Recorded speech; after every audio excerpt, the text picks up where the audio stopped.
All right, everybody, welcome back. Just got done eating some food. Got to head down to the shop now and see what I can get done. A lot of projects to do and not enough time to do them in. Had to go pick me up another Dremel because somehow I lost mine and I need it for a project we're going to work on tonight. So let's head on down there. All right, everybody. It's been a little bit of time now and I'm down at the shop here. So I got a head here.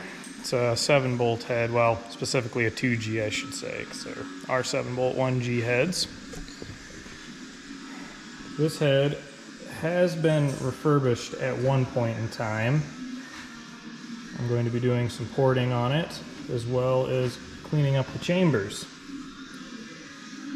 This one to begin with has actually got some pretty nice casting. Most of them are quite a bit uglier than this, so it won't be too terribly bad to get right. Nothing super wild on the port on this one. Just gonna do a nice, what I'd call an aggressive street port. So I just smooth the chambers, polish them to help keep carbon down. That helps to keep detonation down because any rough spots in the chamber can create hot spots. And in the runners, I usually knife edge the dividers, smooth everything out, leave the floor a little rough on the intake side, being that's where the injector sprays down into, and it helps to cause the air to want to tumble as it enters, and that helps to mix it, the fuel, with the air. Stock valves, this one's not getting anything wild done on that. I then also, see if I can flip this over here for you.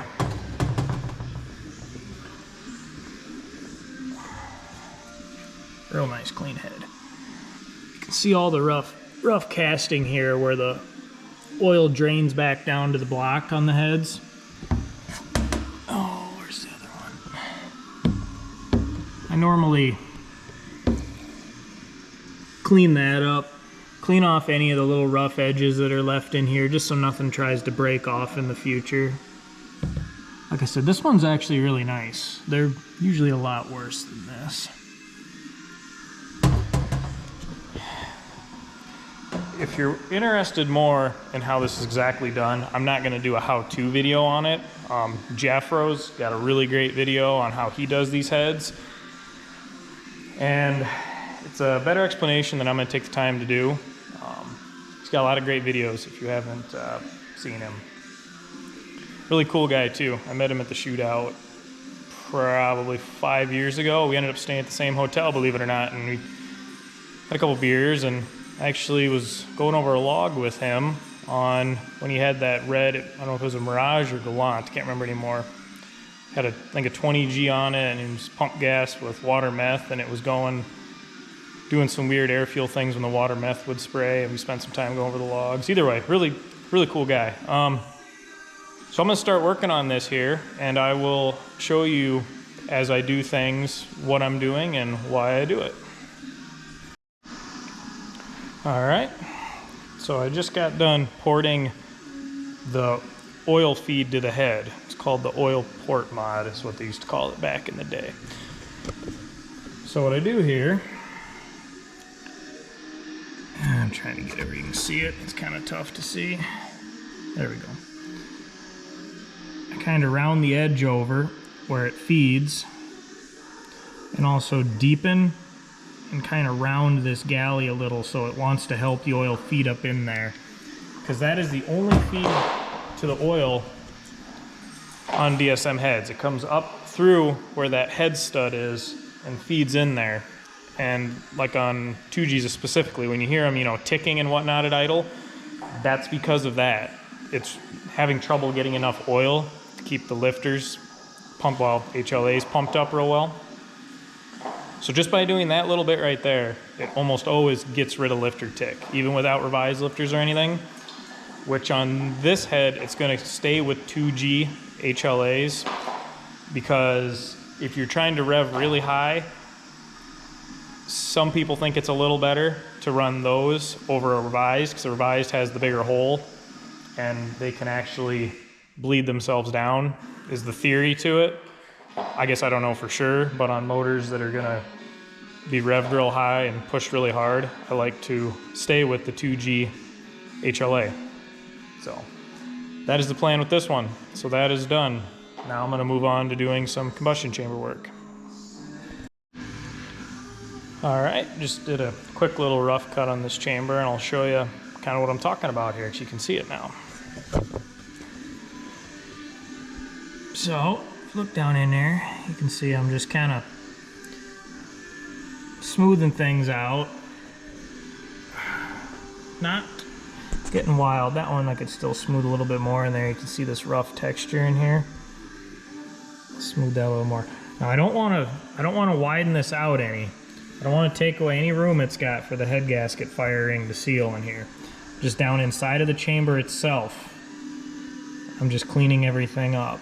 Taking off any rough edges, smoothing everything, making it all blend together better. All right, I got one chamber cleaned up here and done. I didn't go as crazy as I sometimes will. If you got a pump gas motor and you want to push it really hard, that's where this really helps. Being this is an E85 only motor, it's not quite as crucial, but it's still nice because it helps to keep any kind of carbon or any buildup down. So I'll give you a little look here and you can see what it looks like. Okay, there we go. Try and get this light here. So you can see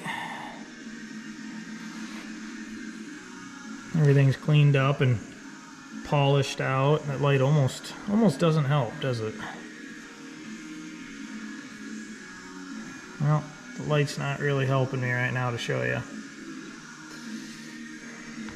There we go, that helps. So you can see now all the rough casting marks are sanded out of it and everything's smooth and transitioned and polished.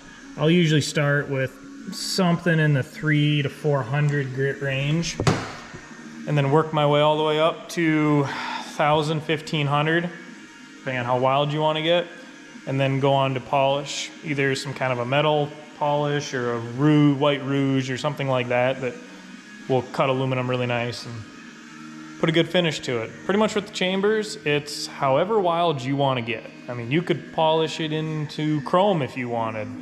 I'm not certain that the gains would be worth it over what this is, but it is doable. So that's essentially what I do with the chambers. I'm gonna now do all the rest of them, and then I will start on the porting of the cylinders and show you what I do with that. All right, everybody. Decent amount of time has passed. Obviously, it's dark out now and I'm pretty tired, but got the chambers all done here, so I'll take a peek and show you what I did.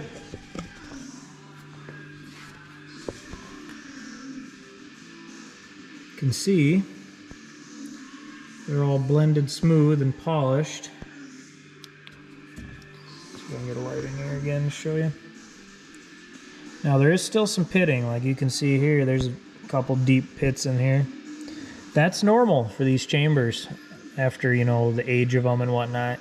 You don't want to grind all of that out, because then you'll run into the issue where you're changing the CC of the combustion chamber, and then you have to make it match on all the rest, and that's going to be very difficult to do with hand tools.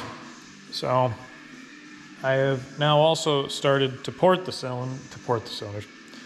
runners. I'll show you here what a stock one is. So that's the intake side on this head. You see big nasty casting marks and whatnot, fairly rough. These are ones that I've already started on. You can see the casting marks are gone. And it's smooth transition there. I'm just starting out right now behind the valve areas. You can see stock to what I do. There'll be a lot more coming with this. This is just starting on it. I'll go over more of what's going to happen after I finish off behind the valves and get up to working on doing the runners as they come in, which I haven't done anything with yet.